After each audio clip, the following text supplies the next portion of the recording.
세상을 살아가다 보면 우리는 종종 두 가지 감정에 부딪히게 됩니다. 바로 이기심과 질투심입니다. 남에게 손해보기 싫고 나만큼은 챙기고 싶다는 마음, 남이 잘 되는 모습을 보며 마음 한구석이 시큰하고 불편해지는 느낌. 이 모든 것이 우리 안에 자리한 본능적인 반응입니다. 하지만 이런 마음들이 계속해서 쌓이면 우리는 점점 타인과 멀어지고 결국엔 자신에게조차 불편한 존재가 되어갑니다. 불교에서는 이런 감정들을 번뇌라 부릅니다. 이기심은 마음을 좁게 만들고 질투심은 마음을 병들게 합니다. 그리고 그 병든 마음은 우리 삶 전체를 흐리게 만듭니다. 지금 이 순간 내가 움켜쥐고 있는 마음은 무엇인지, 누군가를 향해 쏘아 올린 시선은 어쩌면 나를 향한 메시지는 아닌지 잠시 멈춰서 돌아볼 시간입니다. 이 오디오북에서는 불교의 가르침을 통해 이기심과 질투심의 뿌리를 살펴보고 그 마음을 어떻게 내려놓을 수 있는지 함께 탐구해 보려 합니다. 당신의 마음이 더 가볍고 따뜻해지기를 바랍니다. 함께 걸어가 보겠습니다. 사람은 누구나 본능적으로 자신을 보호하려는 마음을 지니고 태어납니다. 조금이라도 손해보지 않으려 하고 자신이 이득을 얻기 위해 주변을 끊임없이 살핍니다. 누군가에게 베풀더라도 속으로는 이만큼 했으니 나도 그만큼 돌려받아야 한다는 마음이 숨어 있습니다. 이것이 바로 이기심의 씨앗입니다. 불교에서는 이러한 마음을 탐이라 하여 괴로움의 근본 원인 중 하나로 설명합니다. 탐욕은 결코 채워지지 않으며 채우려 할수록 더욱 고통스럽다. 법구경에서는 이렇게 말씀하십니다. 물이 적은 웅덩이에 고기가 많은 것처럼 욕망이 가득한 마음은 서로 다투고 괴로움을 낳는다. 사람들과의 관계에서도 마찬가지입니다. 항상 손해보지 않으려는 마음은 타인을 의심하게 만들고 비교하게 만들며 경쟁 속에 스스로를 가둡니다. 남이 잘 되는 것을 못 견디고 조금이라도 자신보다 앞서간다면 괜히 불편해집니다. 결국 자기 마음이 병들게 됩니다. 이런 상태에서는 마음의 평화도 참된 행복도 찾아오기 어렵습니다. 부처님께서는 말씀하십니다. 주는 자가 곧 얻는 자이다. 베풀문 곧 축복의 문이다. 우리가 누군가에게 베푸는 순간 그것은 곧 마음의 여유를 갖게 되는 길이 되며 그 순간 우리는 탐욕의 사슬에서 벗어나 자유로워질 수 있습니다. 아한경에는 이런 가르침이 나옵니다. 남을 위하여 행함은 자신을 위한 것보다 더욱 큰 열매를 맺는다. 이 말은 단지 도덕적 충고가 아니라 실천을 통해 체득할 수 있는 삶의 진리입니다. 손해보지 않으려는 마음으로 살아가면 순간은 이득을 본 것 같을지 모르지만 결국 그 사람은 늘 긴장 속에서 살아야 합니다. 모든 상황을 계산하고 모든 인간관계를 거래처럼 여겨야 하기 때문입니다. 그러나 진심으로 남을 위하고 손해를 감수할 줄 아는 사람은 오히려 세상과 평화로운 관계를 맺습니다. 손해를 봐도 괜찮다는 여유, 그것이 곧 인생의 복입니다. 잘못한 것도 없고 나에게 직접적인 해를 끼친 것도 아닌데도 괜히 그 사람이 가진 성공이나 행복이 내 것을 빼앗아간 것처럼 느껴지는 순간들이 있습니다. 이러한 마음이 들 때마다 우리는 스스로에게 이렇게 묻는 것이 필요합니다. 왜 나는 남이 잘 되는 걸 기뻐하지 못하는가?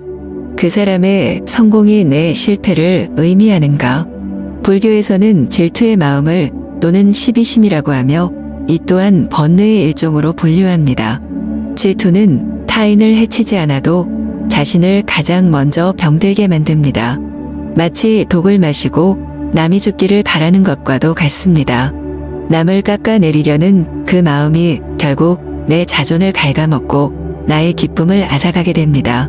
법구경에서는 다음과 같이 말씀하십니다. 남의 성공을 시기하지 말라. 시기는 독이 되어 너를 망치고 복을 쫓아내며 선한 마음을 사라지게 하느니라. 부처님께서는 질투가 일어날 때는 그 감정을 억누르기보다는 정확히 바라보라고 하셨습니다. 질투가 올라오는 그 순간 나의 내면에서 어떤 기준이 작동하고 있는지를 알아차리는 것이 수행의 시작입니다. 예를 들어 누군가가 인정받고 있을 때 질투가 올라온다면 그것은 내가 인정받고 싶은 욕망을 제대로 돌보지 않았다는 신호일 수 있습니다. 누군가가 돈을 많이 벌었다는 사실에 시기심이 인다면 그것은 내가 가진 결핍감과 비교심이 만든 허상일 수 있습니다. 불교에서는 모든 비교는 무지에서 비롯된다고 가르칩니다. 사람마다 업의 흐름이 다르고 각자가 겪는 인연과 시절은 다릅니다. 어떤 이는 지금 꽃을 피우고 있고 어떤 이는 뿌리를 다지고 있을 뿐입니다. 지금 그 사람이 잘 되는 것처럼 보인다고 해서 그 사람의 인생이 모두 행복한 것도 아니며 지금 내가 어려움을 겪는다고 해서 내 인생이 실패한 것도 아닙니다. 화엄경에서는 이렇게 설합니다. 남의 복을 시기하지 말고 그 복이 널리 퍼지길 바라라. 그러면 너에게도 복의 기운이 흘러오리니. 이 말은 단순한 도덕적 이상이 아니라 에너지의 순환에 대한 깊은 통찰입니다. 질투의 마음을 놓고 진심으로 남의 성공을 축복하는 마음을 내는 순간 우리의 마음은 한없이 부드러워지고 고요해집니다. 질투심을 극복하는 데에는 몇 가지 실천적 방법이 있습니다. 첫째, 같이 기뻐하는 연습을 하십시오. 누군가가 승진을 했을 때, 좋은 소식을 전했을 때 속으로라도 잘 되었다고 말해보십시오. 처음엔 입에 잘 붙지 않더라도 반복할수록 마음이 따라갑니다. 이것이 바로 불교에서 말하는 수의공덕입니다. 남의 선행이나 복덕을 기뻐하는 것 자체가 하나의 공덕이 된다는 가르침입니다. 둘째, 자신의 길을 바라보는 습관을 들이십시오. 질투는 남을 바라볼 때 생기고 고요는 나를 바라볼 때 시작됩니다. 누가 더 잘났는지를 비교하기보다는 오늘의 나는 어제보다 얼마나 잘했는지를 돌아보는 것이 수행의 길입니다. 셋째, 욕심을 줄이고 평등심을 키우는 명상을 하십시오. 눈을 감고 모든 중생이 행복하길 바랍니다라고 천천히 반복해 보십시오. 그 속에는 나도 포함되고 내가 질투하던 그 사람도 포함됩니다. 이러한 평등심은 질투를 자연스럽게 녹여줍니다. 책은담에서는 이렇게 말합니다. 남의 출세를 시기하지 말고 내 속의 어리석음을 먼저 다스려라. 복은 하늘에서 주는 것이 아니라 마음이 부드럽고 고요할 때 머무는 법이니라. 진정한 복은 타인의 손에 있는 것이 아니라 질투 없는 내 마음 안에 있습니다. 그 마음을 키우는 것이야말로 복된 삶의 시작입니다. 자바함경에서는 이런 말씀이 나옵니다. 남이 잘된 것을 질투하면 그 복이 너를 피해가고 남의 복을 함께 기뻐하면 그 복이 내게도 이르느니라. 부처님의 이 가르침은 마음을 비우면 오히려 채워진다는 역설의 진리를 말해줍니다.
책은담에는 다음과 같은 말이 있습니다.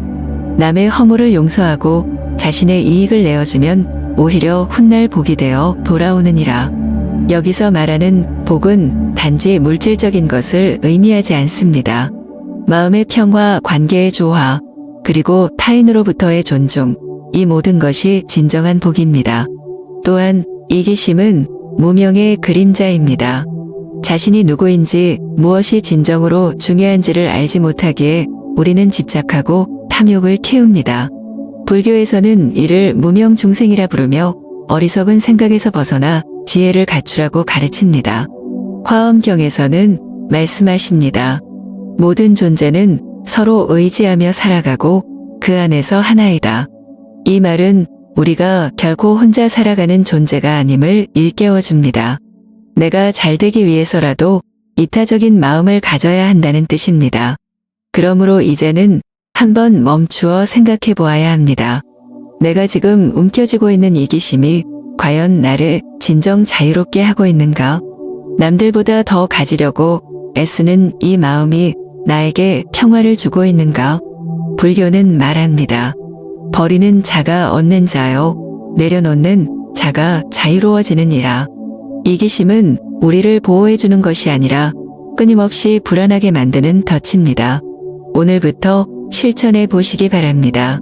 하루에 한 번 남을 위해 작은 것을 베푸는 마음을 갖고 손해를 두려워하지 않는 시선을 키워보십시오. 그 작은 실천이 쌓이면 어느새 마음은 한결 부드러워지고 세상은 조금 덜 날카롭게 다가올 것입니다.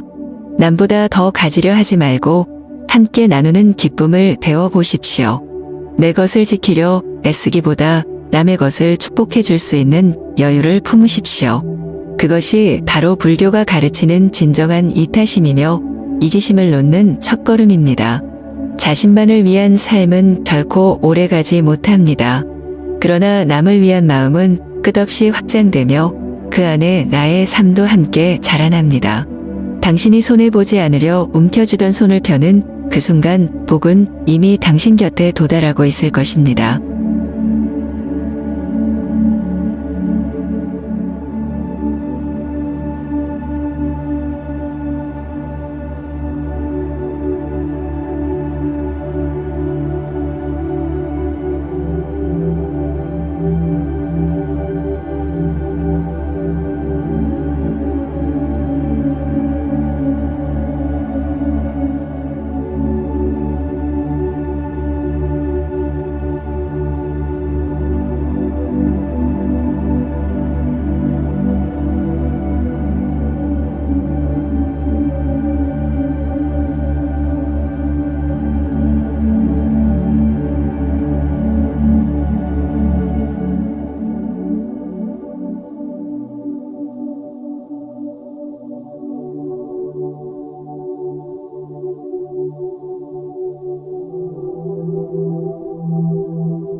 남에게 베풀면 결국 나만 손해를 보게 되는 것이 아닐까요?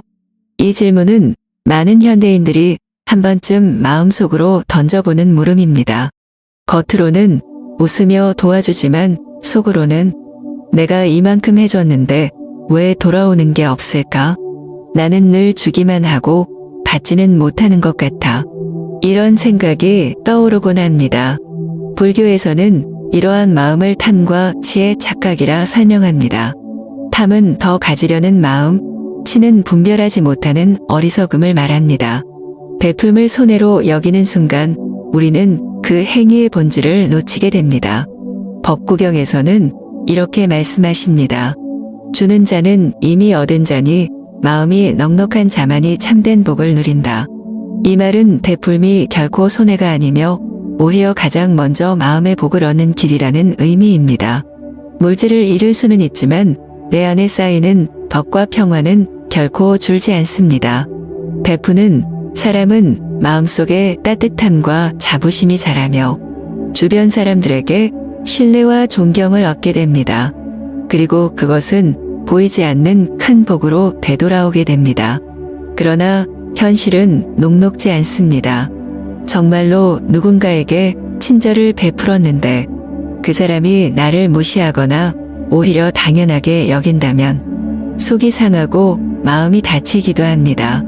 이럴 때 부처님은 말씀하십니다. 선한 행위는 즉각적인 보상을 바라지 말라. 물에 잉크를 떨어뜨리면 바로 퍼지지 않듯 복도 천천히 스며들어 너를 채우느니라. 베풀었는데 당장 보상이 없다고 해서 실망하지 말라는 뜻입니다.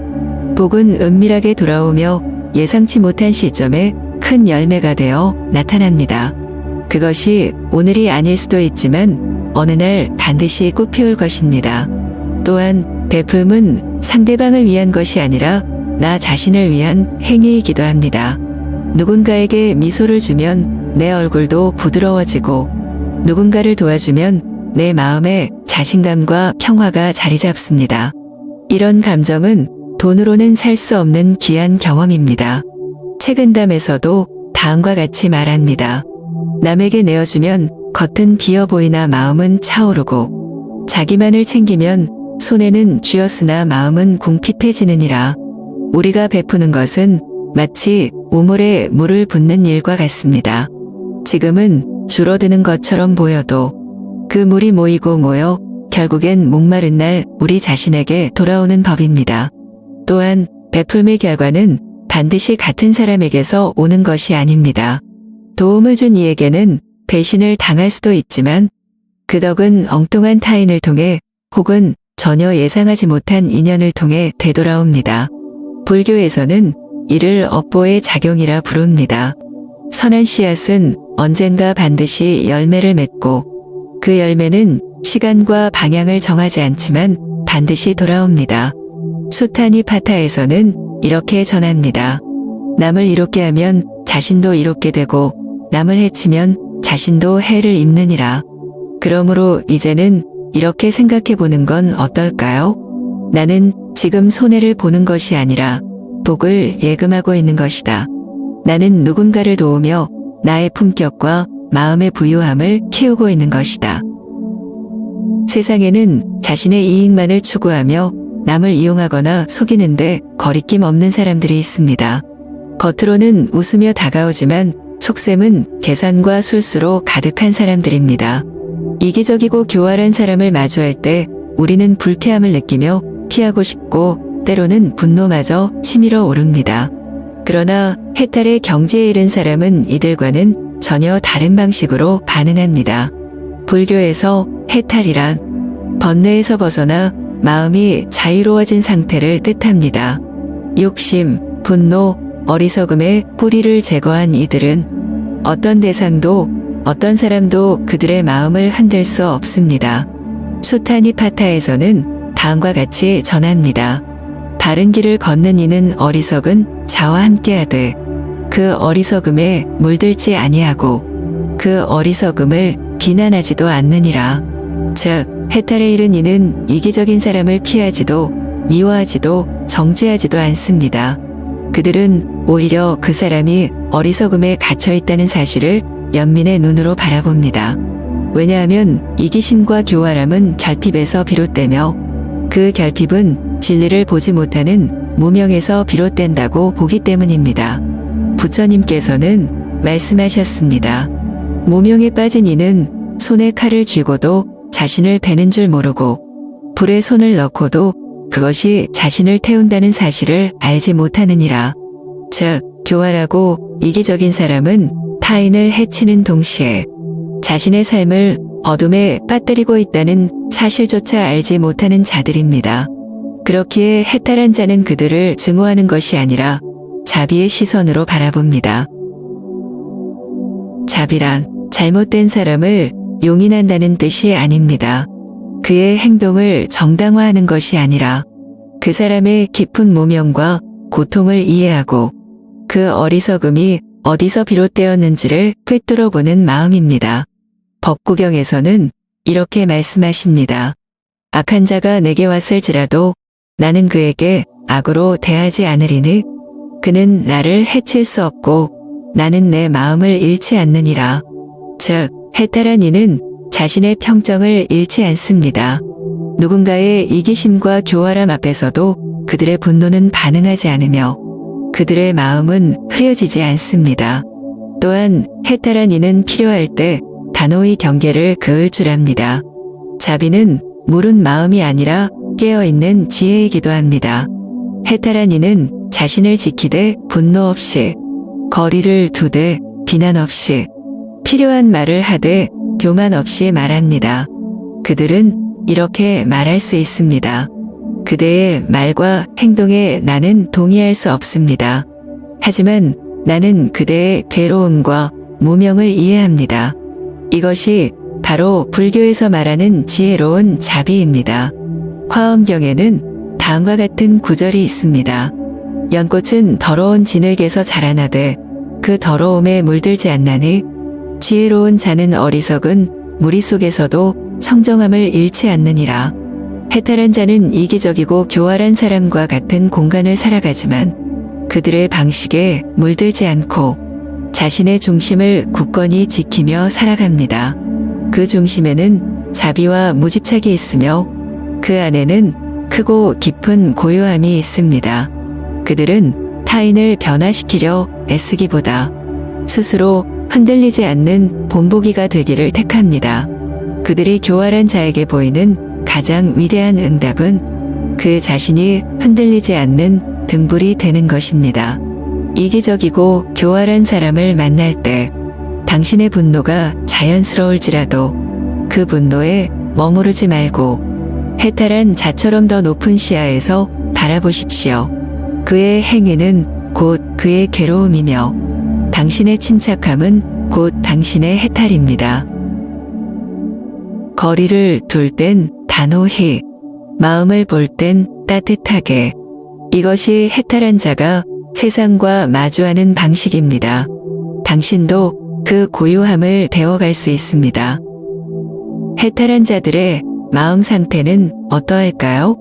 그것은 더 이상 번뇌에 휘둘리지 않는 마음의 상태이며 탐욕, 분노, 어리석음의 사슬에서 벗어난 존재가 누리는 내면의 자유입니다. 하지만 해탈한 자들이 도달한 그 고요함 속에서도 그들이 삶에서 중요하게 여기는 것은 분명히 존재합니다. 이들은 외적인 성공이나 물질적 부를 중시하지 않습니다. 그 대신 삶의 본질에 가까운 것들을 소중히 여깁니다. 그들이 추구하는 가치는 겉으로는 소박해 보일 수 있으나 그 안에는 깊은 통찰과 자비가 깃들어 있습니다. 지금부터 그들이 삶에서 중요하게 생각하는 것들을 하나씩 살펴보겠습니다. 해탈한 자에게 가장 중요한 것은 평온한 마음입니다. 그들은 삶의 모든 흐름 속에서 중심을 잃지 않으며 삶의 조건이 바뀌어도 자신 안의 평화를 지키는 것을 최우선으로 합니다. 법구경에서는 이렇게 말씀하십니다. 물이 고요할 때 비로소 달이 비치듯 마음이 고요할 때 진실이 드러나느니라. 해탈한 자는 그 평온한 마음으로 세상을 관조하며 사건에 휘둘리지 않고 존재 그 자체를 받아들입니다. 그 평온은 고요함을 넘어 지혜와 자비의 근원이 됩니다. 해탈한 자는 남의 고통을 내 일처럼 여깁니다. 그들은 누군가의 어리석음을 판단하지 않고 그 어리석음 뒤에 숨겨진 괴로움을 봅니다. 화엄경에서는 이렇게 말합니다. 지혜로운 자는 자비를 품고 자비로운 자는 지혜로 가득하니라. 해탈한 이는 삶에서 자비를 가장 깊은 실천으로 삼습니다. 남을 돕는 것은 의무가 아니라 자연스러운 반응이며 그 자비는 불쌍하다는 감정이 아닌 같은 고통을 겪는 존재로서 함께 걷겠다는 연대감입니다.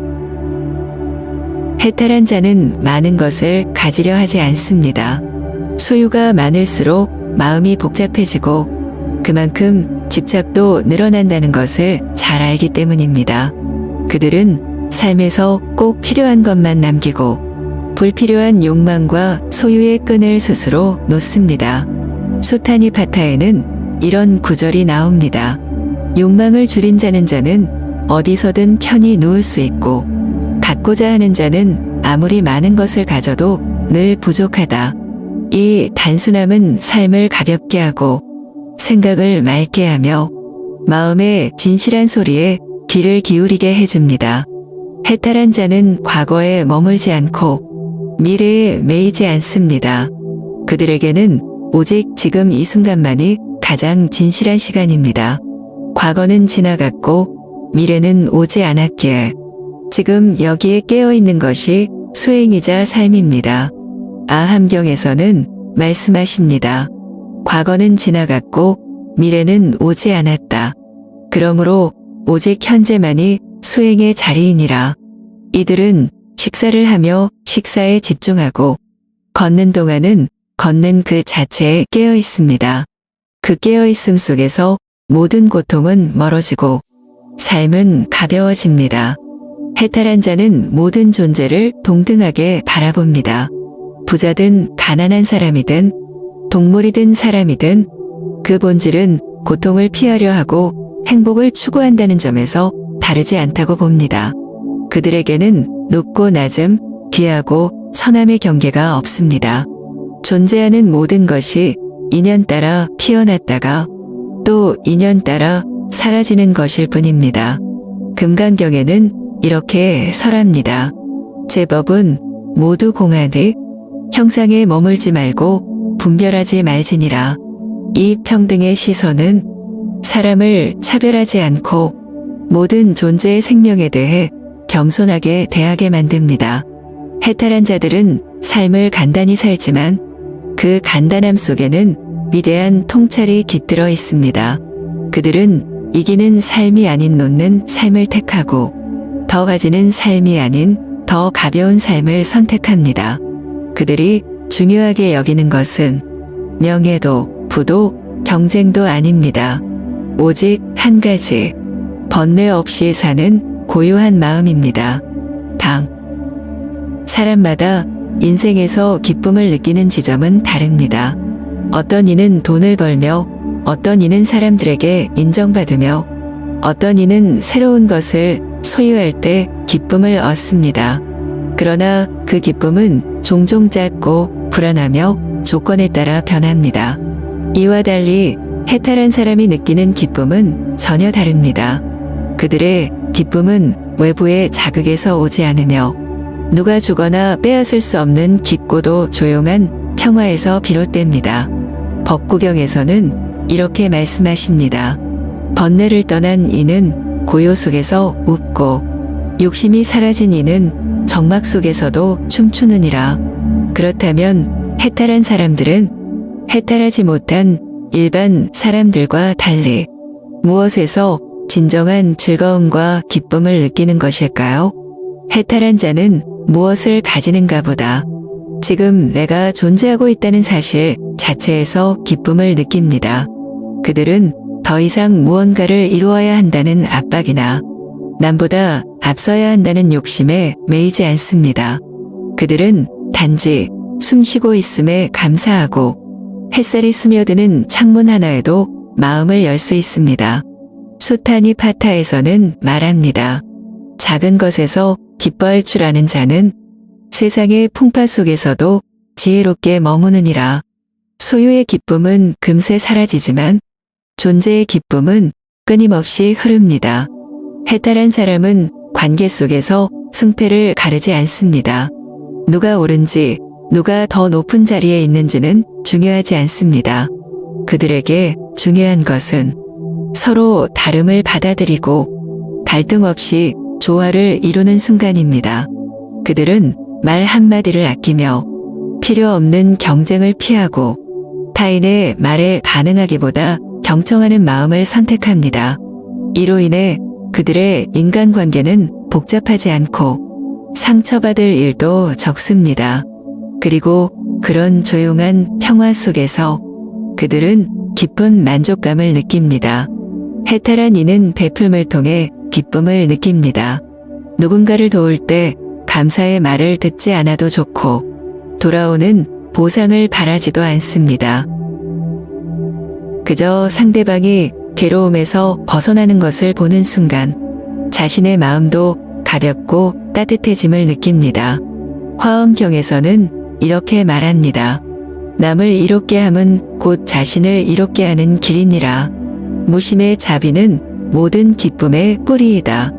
이기심 없이 베푸는 이 기쁨은 절대 흔들리지 않고 시간이 지날수록 더 깊어집니다. 해탈한 이들은 가득 찬 삶이 아니라 비워진 삶에서 자유와 기쁨을 느낍니다. 해야 할 일이 많고 쌓아야 할 것이 많은 인생은 언제나 무겁고 긴장된 상태에 놓이게 됩니다. 하지만 해탈한 자는 욕망을 하나씩 내려놓고 집착을 비워냅니다. 그 비움은 단절이 아니라 해방이며 그 해방은 삶을 훨씬 더 선명하고 부드럽게 만들어줍니다. 금강경은 말합니다. 형상에 머물지 않으면 마음은 가벼워지고 그 안에 참된 기쁨이 머무느니라. 해탈한 사람은 과거에 머무르지도 미래를 두려워하지도 않습니다. 그들은 지금 이 순간이야말로 삶 전체이며 수행의 핵심임을 압니다. 한 끼 식사를 할 때는 음식의 향기와 맛에 깊이 머물고 걸음을 옮길 때는 발끝이 땅을 디디는 감각에 집중합니다. 그들에게는 어느 순간도 하찮은 것이 없습니다. 그 집중과 깨어있음에서 삶의 충만한 기쁨이 피어납니다. 아함경에서는 이렇게 말씀하십니다. 지금 이 순간에 깨어있는 자는 1000개의 미래를 걱정하지 않느니라. 해탈한 자들이 느끼는 기쁨은 우리가 흔히 말하는 쾌락이나 즐거움과는 다릅니다. 그 기쁨은 조용하고 깊으며 무언가를 얻는 데서가 아니라 무언가를 내려놓을 때 더 커집니다. 그들은 고요한 미소를 짓고 말없이 꽃을 바라보며 그 안에서 무한한 기쁨을 느낍니다. 이것이 바로 해탈한 자들이 얻은 무한한 자유의 기쁨이며 그들은 그것을 가장 소중한 보배처럼 간직합니다. 이기심과 비교, 욕망과 집착 속에서 우리는 무언가를 끊임없이 추구하며 살아갑니다. 그러나 해탈한 사람은 말합니다. 가지는 것이 많아질수록 마음은 더 가난해지고 버리는 것이 많아질수록 마음은 더 자유로워진다. 삶은 우리에게 수많은 선택지를 줍니다. 그중 가장 깊고도 조용한 선택은 무엇을 더 가질까가 아니라 무엇을 놓아야 할까에 대한 고민입니다. 해탈한 사람들은 외부에서 삶의 기쁨을 찾지 않습니다. 그들은 이미 마음속에 깃든 고요함에서 그리고 지금 이 순간을 온전히 살아가는 데서 참된 기쁨을 발견합니다. 그 기쁨은 요란하지 않지만 결코 흔들리지 않습니다. 그 기쁨은 혼자 있어도 고요하고 무언가 없어도 충만합니다. 지금 이 순간 당신도 마음속 어딘가에서 그 조용한 기쁨을 느끼고 있다면 그것이 바로 해탈의 기운입니다. 작은 것에 감사하고 조용한 것에 깨어있으며 내 마음 하나를 바로 보는 연습. 그것이 바로 우리가 해탈한 자들의 삶에서 배울 수 있는 가장 소중한 가르침입니다. 당신의 걸음이 조금 더 가벼워지기를 바랍니다. 당신의 마음이 조금 더 고요해지기를 바랍니다. 그리고 그 고요 속에서 진정한 자유와 기쁨을 마주하길 바랍니다.